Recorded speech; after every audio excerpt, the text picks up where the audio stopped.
It's Friday night again, and that means we are racing another hill climb. And tonight's climb is the absolute beast that is Pym Chair. Pretty much the de facto queen stage of our hill climb series, with some absolutely savage 20% plus gradients in places. It's gonna be a real killer. And in order to ascend this wall as fast as possible, I've been tinkering around with my bike in order to leave no weight savings on the table, shaving every gram possible off the build. Well, I hope you excuse me for not ruining my brand new QuickPro by taking the hacksaw to it. And yeah, this is what I'm racing on tonight. So the QuickPro AR1 has gone on a bit of a diet and it's got even lighter. I think even with pedals, we are now under 6 kilos, but we're gonna have to get it on the scales in a minute to find out just for sure. So what mods have I made to my already super light bike to get it even lighter? Well, to start with, you might be able to see just how skinny these rims are. And these are my brand new Arcaris climbing wheels, courtesy of the guys over at Panda Podium. And these things weigh under 900 grams for the pair. Not one wheel, a pair of wheels for well under a kilo. And now, yes, they're clearly not going to be the most aerodynamic wheels in the world, but when you're going up 20% gradients at 15k an hour, yeah, aero's the least of your worries. And I've also finally got hold of my zero offset seat post. Not particularly a weight saving, but way better for my bike fit. The drivetrain is another area where I've made some big savings. And firstly, we've got this new ZTTO cassette I'm experimenting with. This thing is crazy light, and I think a real good compromise between weight and durability. But I'll have to get some more miles on it to be sure. And obviously you can see I am running one by up front, as yeah, I'm definitely not going to need a big ring tonight. So yeah, I may as well save the weight of the front mech and big ring, which is probably around 200 grams all in. Then the final thing I've got front and rear is these bonkers light Chaser rotors. These were not cheap. They were about 40 quid a rotor, but they weigh about 82 grams each. So that is phenomenally light for a set of 140 rotors, and they seem really well made. So I'm excited to try them. One choice I wasn't sure about is running these high road SL tires.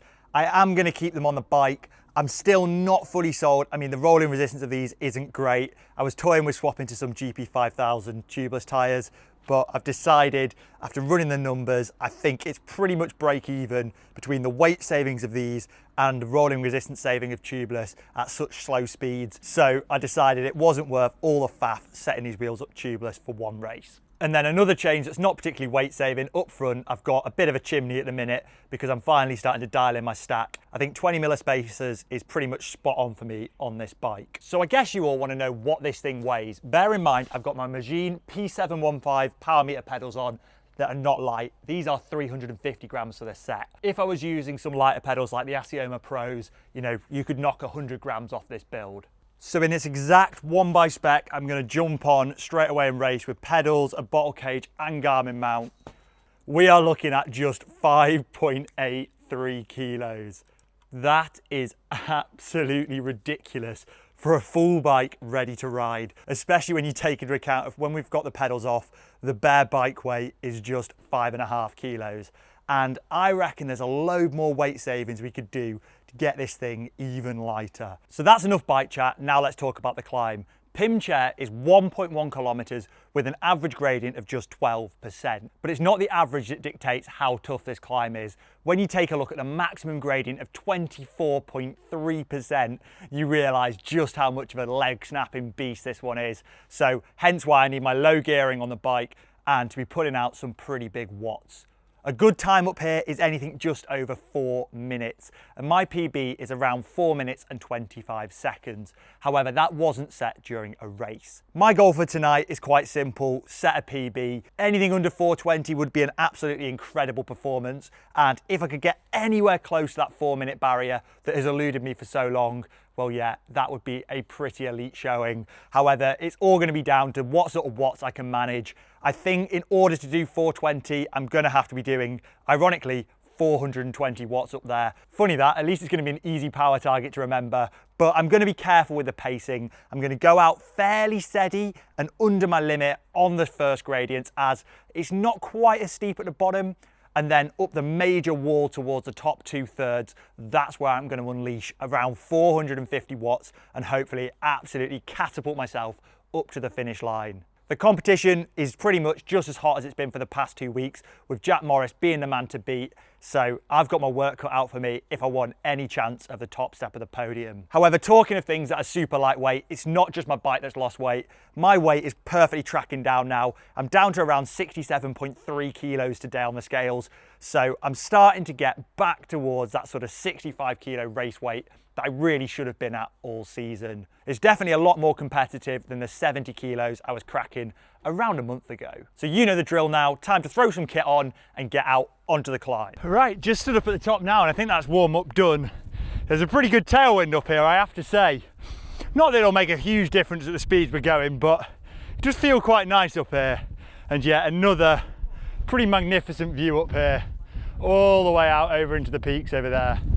Got another stunning night for it and I can't wait to go all out up this one. It is really going to hurt though. Oh, not long to go now, but despite these races meant to be strictly no pressure, yeah, the nerves are setting in really. This climb, there's something about it. You just can't have an easy ride up there. You've got to go and absolutely punish yourself. So yeah, it's going to be a tough one. Just got to hope the legs perform and I get the watts I need. As I said before, I'm going to aim for around 420 average, but I'm going to try and pace it rather conservatively. I'm going to go out at no more than 400 watts at the first pitch and really stick to that plan. I think that really worked for me last week, having a good solid pacing plan. So yeah, 400 watts up the first bit. There's a few little undulations halfway up that I'm going to make sure to not overcook again, get them little bits of micro recovery and then absolutely smash it to the top. As soon as it starts pitching back up, we're going big watts to the line. At least 450 hopefully, maybe even touching 500. Maybe I'm being over ambitious, but we'll see. And I want to be setting a PB tonight. There's a good tailwind, so it should be on the cards. 4, 3, 2, 1. Go! Kicking off the climb, I immediately had to be really careful to avoid that loose gravel on the road, as these higher end SLs aren't the most puncture resistant tyres in the world, and settle in nicely to the effort. You can see here I'm trying to really keep a lid on the amount of watts I'm doing, as the gradient's only around 10% for now, so I don't want to absolutely blow my legs up at this stage. But you can see I'm keeping it around the 400 watt mark and slowly rising it as the gradient starts to pitch up. It's really getting quite steep now. As you can see, we're getting upwards towards that 20% mark, and I'm doing in the mid 400 watts really, which right now is actually feeling rather comfortable. And my cadence is pretty good at around sort of 90 RPM, which I find pretty much optimal for this sort of effort. So the goal on this initial pitch of the climb is really simple. Just hold a nice steady power output up a less significant part of the climb and just try not to completely go out way too hot. As in these sorts of races, I'm so guilty of going out too hard too early.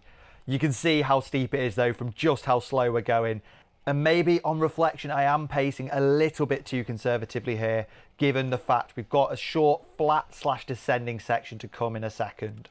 As we crest the brow of the hill here, going on to the short flat / downhill section, it's really important in places like this, whilst you do want to back off on the flat bit, you don't want to drop your watts too early. You need to keep the momentum into the faster section to allow yourself to build up speed as quickly as possible. And that's exactly what I did. As soon as the speed starts to rise, that's when I drop off my power down just around the 300 watt mark, enough for me to recover and sort of regain my composition, ready to absolutely smash it as soon as we start kicking up again. As you can see, we're back up now. We're cracking 20% for the first time. This is when pushing some major watts is really important. I make sure to get it right back above 400 watts, even if at times we are dipping down to the high 300s. Again, another section where my execution wasn't the best I've ever done.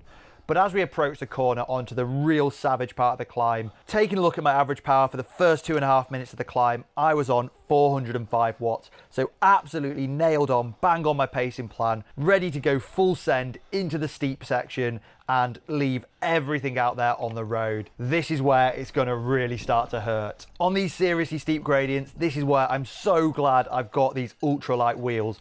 They spin up and respond so well when you're climbing out the saddle. It feels so effortless to pick up speed really quickly when you snap back up above 400 watts when the gradient is this steep. But despite the wheels being so light, pushing these sort of watts for this sort of duration is no easy task. So I've really got to dig deep now and get my head in gear and not let the concentration go, because I've got just over a minute to the top and this is it, all or nothing, leave everything on the road.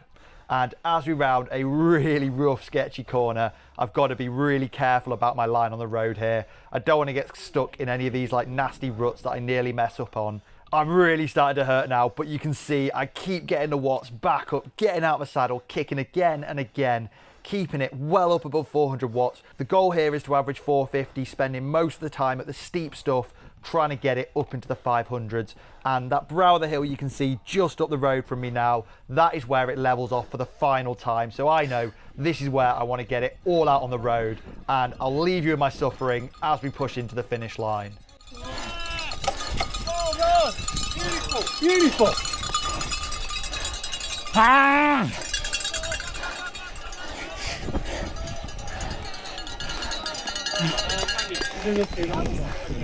Ah! Ah! Ah! Ah! Go on, Jack!